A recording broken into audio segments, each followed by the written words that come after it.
Anak dari istri keempat ada. Jadi kalau dia memang anak dari si pemilik harta, sekalipun dia anak siri saja, kan yang nikah harusnya pasti cuma satu, yang pertama, ya kan? Selebihnya pasti siri atau memang istrinya ngizinin. Karena syarat Indonesia itu kalau seorang mau nikah lagi harus ada izin istrinya. Dia nanya, "Bu, boleh nggak saya nikah lagi?" Mendingan lo bunuh aja gue. Ya, nggak bakal dikasih izin. Mendingan bunuh aja gue daripada lu minta izin yang enggak gitu kan ya. Nah, maka biasanya orang laki-laki itu istrinya siri. Tapi apakah anaknya itu kemudian punya hak mewaris dari istri kedua, istri ketiga, keempat dan seterusnya? Tetap dapat sepanjang itu bukan anak tiri, kecuali dia kalau sama janda anak 10. Apa? Yang kedua itu Pak. Sepanjang itu anak itu tetap. Mungkin pertanyaan kamu bukan anak tiri, anak angkat.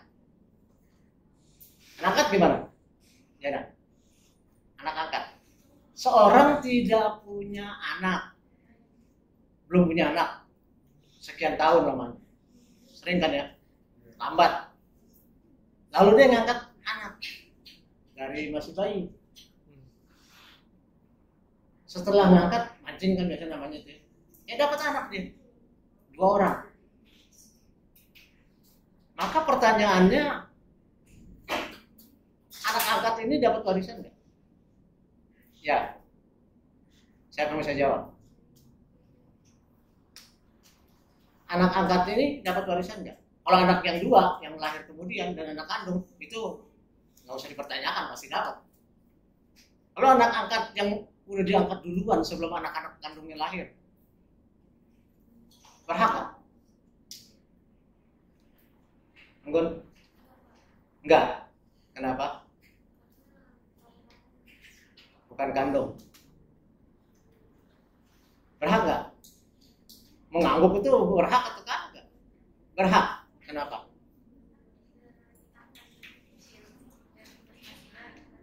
Diangkat dari bayi, dari masih merah. Anissa Faras? Hah? Nggak berhak. Kenapa?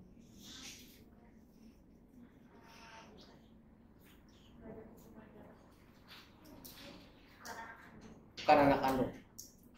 Yang mewaris itu adalah 1 karena darah, ya, 2 karena hukum.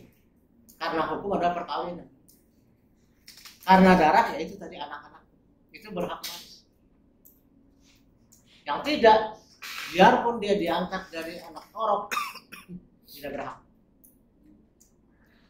Wah, kasihan dong, ya, kasihan dong kalau gitu. Berarti Islam nggak adil dong, gitu ya. Nanti dia berpikir karena anak diangkat dari merah kok tiba-tiba giliran warisan nggak dapat, nggak adil dong Islam. Ada jalan keluarnya, yaitu nanti anak yang 2 itu setelah mewaris, dia harus membagi dalam bentuk apa? Hibah. Paham? Dalam bentuk hibah, karena kedua anak ini masih hidup. Lalu kemudian, ya, jadi anak yang dapat warisan ini harus bersedia berbagi, tapi hibah itu sukarela. Makanya orang tuanya harus mendidik yang benar supaya anak-anaknya nggak serakah. Kalau anak-anak serakah, kasihan itu anak angkat. Seperti kau bilang, kasihan dong, nggak adil dong. Maka anak yang tidak adil akan ada hukumannya sendiri kan, ada dosanya sendiri, menelantarkan saudaranya. Meskipun itu bukan kandung. Dalam Islam yang berhak mewaris itu 1 istri, jandanya atau dudanya. Seorang perempuan yang punya harta kemudian dia meninggal, maka dudanya dapat warisan. Seorang kaya laki-laki dia meninggal, maka jandanya dapat warisan. Istri atau suami, janda atau duda dapat. Anak anak kandung baik laki-laki maupun perempuan dapat, cuma persentasenya beda. Anak laki-laki 2 kali bagian anak perempuan. Kenapa? Oh nggak adil lagi. Wah nggak adil mulu. Karena anak laki-laki dia akan menanggung istri dan anak-anaknya sendiri. Sementara yang perempuan kan dapat lagi dari suaminya. Ya, apalagi perempuan terhadap suaminya.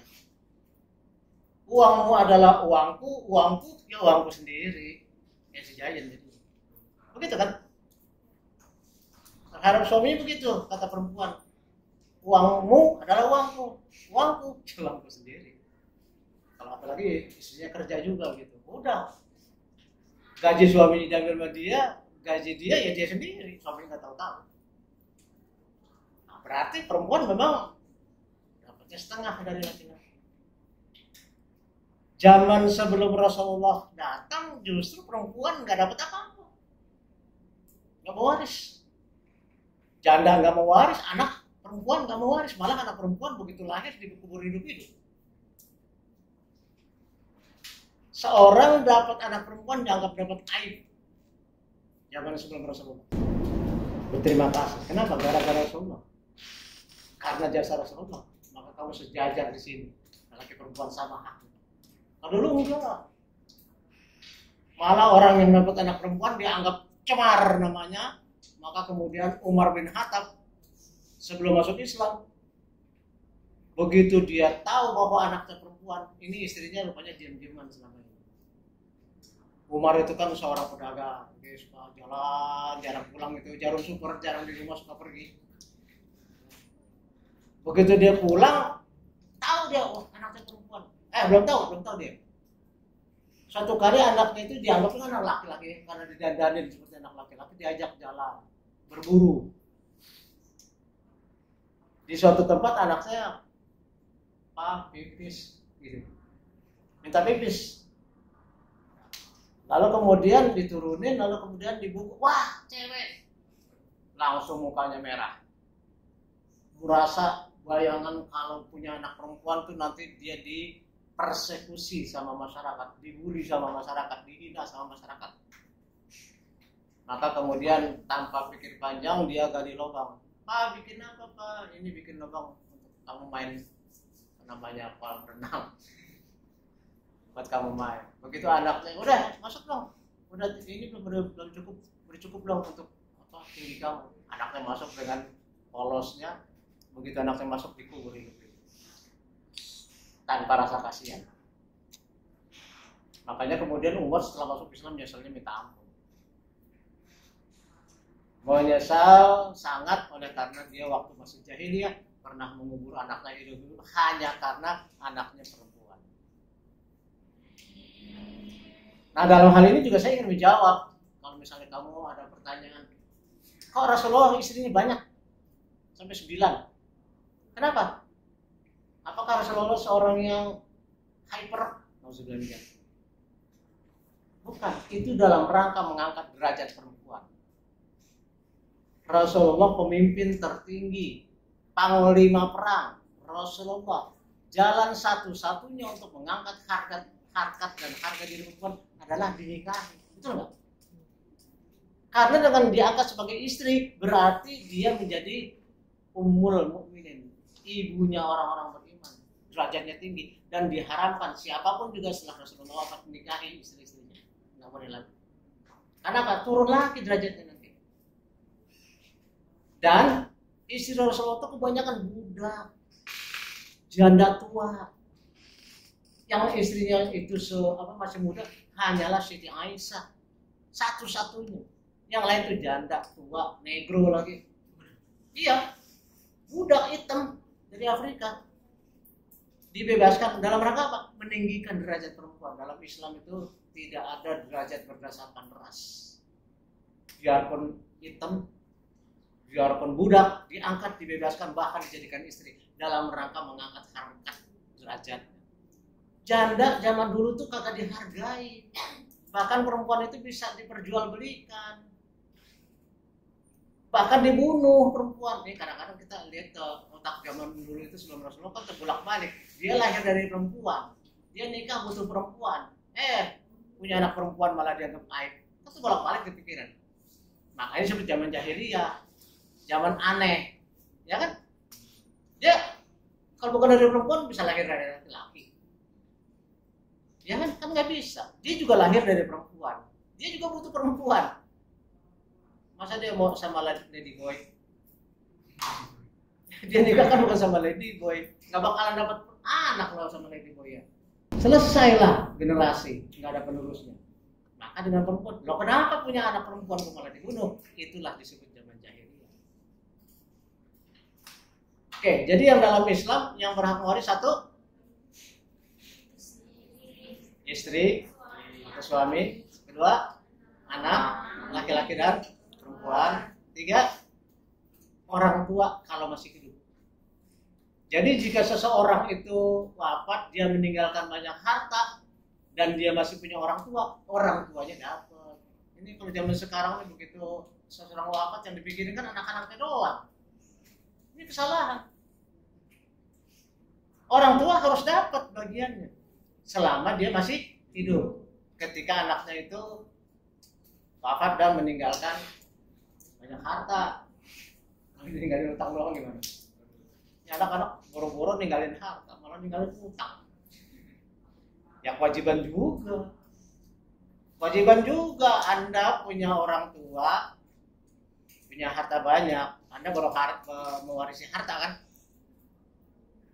Ternyata orang tua boro-boro punya harta yang banyak utangnya. Ya Anda wajib mewarisi utang dong. Enaknya doang masa. Giliran utang bodo amat. Nggak boleh. Maka kemudian kalau kita lihat ada orang meninggal itu kan keluarganya pasti bilang, barang siapa yang merasa masih punya sangkutan dengan almarhum atau almarhumah, tolong hubungi kami, gitu kan? Iya, karena kewajiban dari yang masih hidup untuk melunasi hutang-hutang. Dari mana? Ya dari harta peninggalan dia. Yang disebut warisan itu kalau udah diberesin urusan-urusannya. Ya, dia punya harta tapi banyak utang, beresin dulu. Dia punya harta tapi kemudian dia dirawat lama di rumah sakit sehingga biayanya keluar banyak, apalagi di ICU lagi. ICU kan mahal ya, lama lagi di ICU. Beresin dulu, nanti kalau ada sisanya itu waris. Kalau nggak ada sisa, wah malah masih banyak ninggalin utang, ya Anda juga yang anak harus mewarisi. Kalau enggak, dalam Islam orang yang wafat masih meninggalkan hutang itu akan ditagih di sana. Bahkan dibangkitkan di kubur itu menurut Rasulullah ada tangannya seperti ini, diikat di belakang dan tidak akan dilepas sampai dia dilunasi. Nah, kewajiban bagi kita yang masih hidup untuk membantu melunasi. Itulah hak Islam, indahnya Islam. Jangankan orang yang masih hidup, yang sudah mati saja diperhatikan, apalagi masih hidup. Jadi nggak wajar kalau kamu jadi sultan, punya mobil banyak-banyak, ada Rubicon, ada apalah segala macam, ada moge, ya motor toge, ya. Terus kemudian ada punya macam-macam, tapi tetangga kamu melarat. Kamu punya harta nanti ditanya, dapat dari mana? Dapatnya dari ini, togel. Tanya, dapat dari mana? Korup. Dapat dari mana? Nipu. Makanya orang yang berharta itu, ya lama hisapnya. Kenapa ditanya itu rupiah per rupiah? Dari mana dapatnya? Kamu jadi sultan dapat dari mana kamu duit? Oke, satu selesai. Tanya lagi, dipakai kemana? Jadi bukan hanya dapatnya, dipakainya kemana juga ditanya. Itu loh. Yang penting jadi orang miskin ya. Miskin gak punya apa-apa udah jalan lagi. Apa mau ditanya kan kamu punya? Gak punya apa-apa ditanya apa, capek-capekin aja nanya gitu. Udah jalan aja tuh, karena miskin, makanya jadi orang miskin ya. Sama, kamu jadi orang pintar gak begitu. Kamu pintar, digunakan kemana kepintaran kamu? untuk minterin orang atau membuat orang jadi pinter. Pinter tapi minterin dalam arti apa? Ngadalin, tanya. Tapi kalau kamu buat pinter orang lain, maka itu masuk ke dalam jariah. Gak apa-apa ya, gak apa-apa ya sekali-kali masukin cara agama ya. Iya, karena ada kaitan. Kita yang pelajari kan hukum dunia doang ini, hukum waris, apa namanya, hukum bisnis. Padahal dalam Islam yang namanya bisnis itu terkait dengan masalah pertanggungjawaban kita nanti di akhirat. Bisnisnya gimana? Jujur atau tipu menepu? Jangan kira dapat keuntungan besar lalu kemudian kagak ditanya. Kenapa?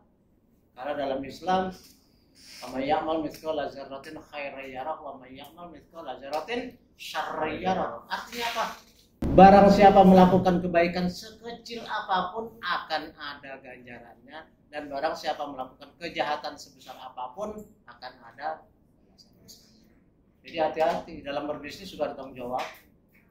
Kalau berbisnis ala kapitalisme, orang-orang kapitalis ala barat, itu yang dipentingin duitnya aja, nggak peduli dengan tanggung jawaban, mereka nggak percaya akhirat.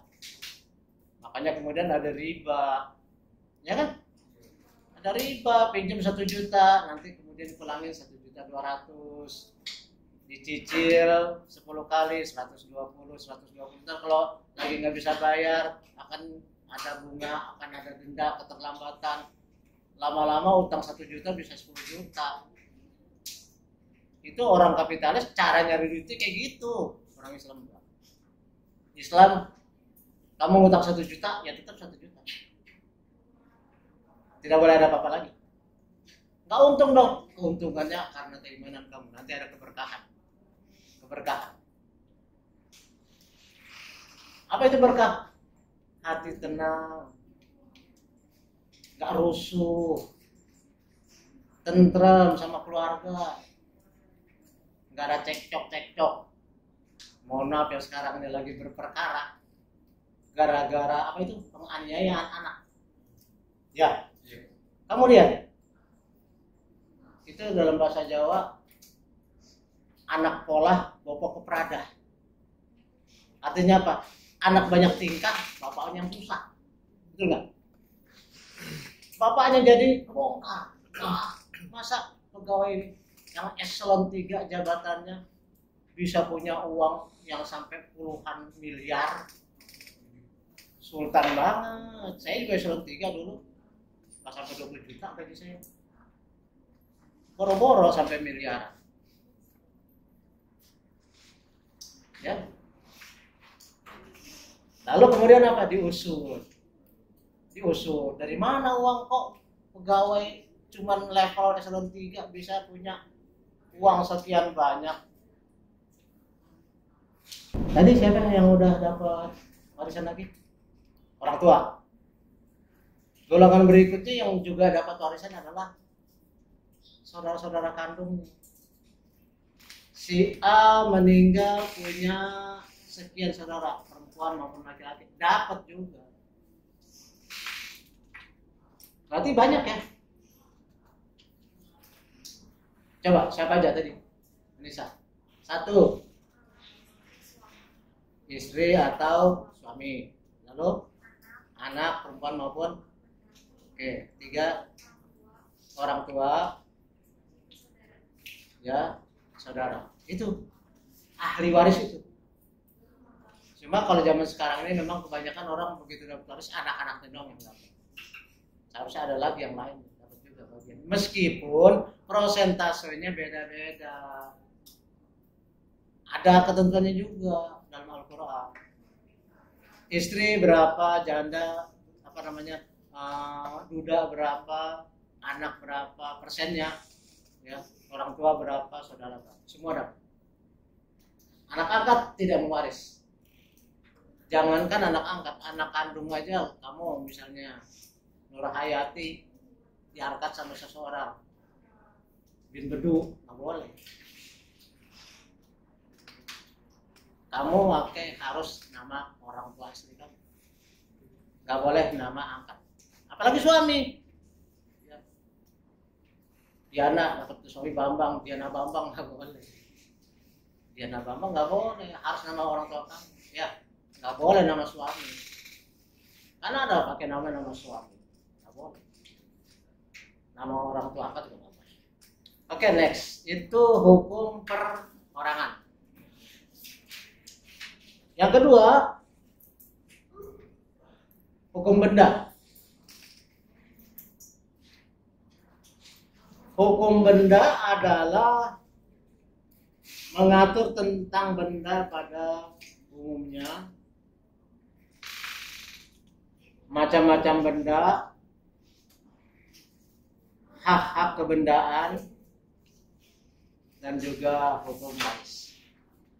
Jadi hukum waris ini bisa kesana kemarin, bisa dilihat dari harta kekayaannya, bisa dilihat dari kebendaannya, bisa dilihat dari perorangannya, dan sebagainya. Macam-macam benda. Satu, benda tidak bergerak. Tidak bergerak karena sifatnya, misalnya tanah. Tanah tidak bergerak ya, kecuali gempa. Jadi tanah itu sebenarnya sifatnya adalah benda tidak bergerak. Termasuk segala sesuatu yang secara langsung atau tidak langsung, baik karena perbuatan alam atau perbuatan manusia, tergabung secara erat menjadi satu dengan tanah itu.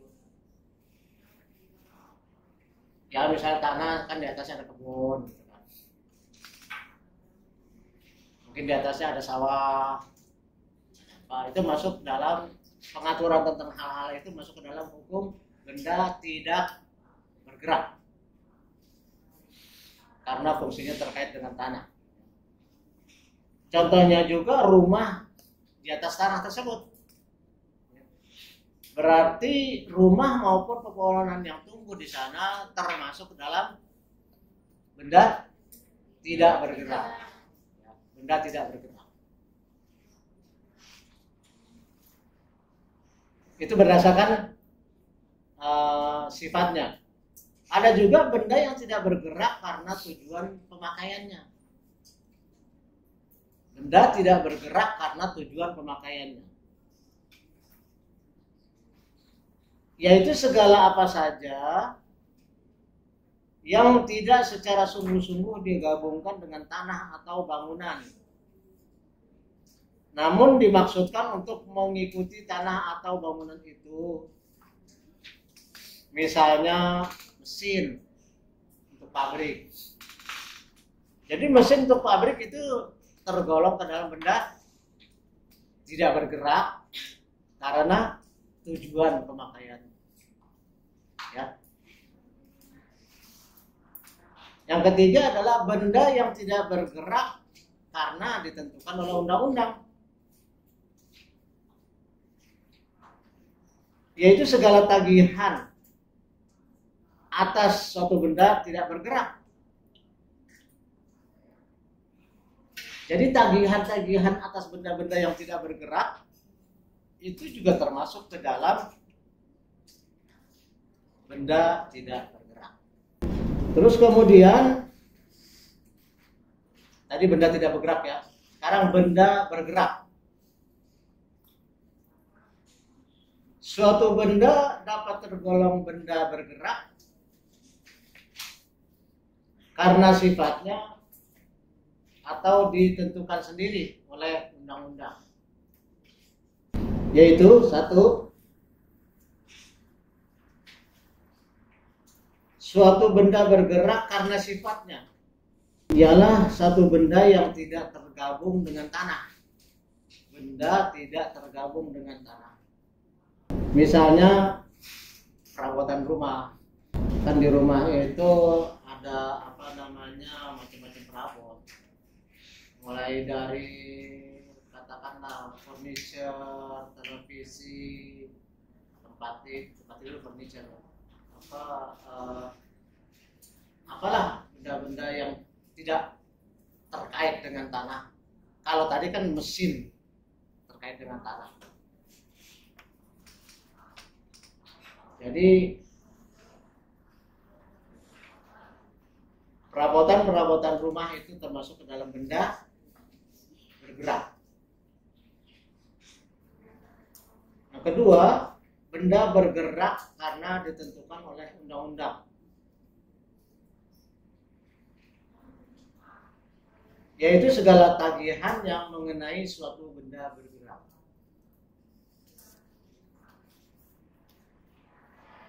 Mobil, motor masuknya ke apa? Bergerak atau tidak bergerak?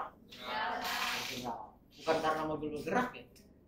Bukan karena motor jarang bergerak, bukan itu. Tapi karena apa? Karena tidak terkait dengan tanah. Jadi utamanya yang namanya benda bergerak itu adalah tanah. Jadi segala sesuatu yang terkait dengan itu masuk ke dalam tidak bergerak. Pabrik masuk, mesinnya masuk. Tapi rumah juga masuk. Kalau yang tidak bergerak itu adalah ya, kalau dia itu tidak terkait dengan tanah. Misalnya perabotan rumah, motor, kapal, kamu punya kapal, termasuk ke dalam benda bergerak. Sekalipun kapalnya udah rusak nggak bisa bergerak lagi, tetap aja dia bergerak, masuk ke dalam benda bergerak. Oke, berikutnya adalah hak-hak kebendaan. Hak-hak kebendaan adalah hak yang memberikan kekuasaan langsung atas suatu benda. Pertama, hak milik. Hak milik atau eigendom, yaitu hak untuk menikmati dan menguasai suatu benda dengan bebas. Yang kedua, hak kedudukan berkuasa adalah suatu hak di mana seseorang dapat menikmati sesuatu benda. Berikutnya, hak tanggungan atas tanah. Oke, jadi ada berapa? Hak eigendom, hak kedudukan berkuasa, dan hak kebendaan yang memberikan jaminan. Baik, saya kira untuk kali ini cukup saja. Assalamualaikum warahmatullahi wabarakatuh.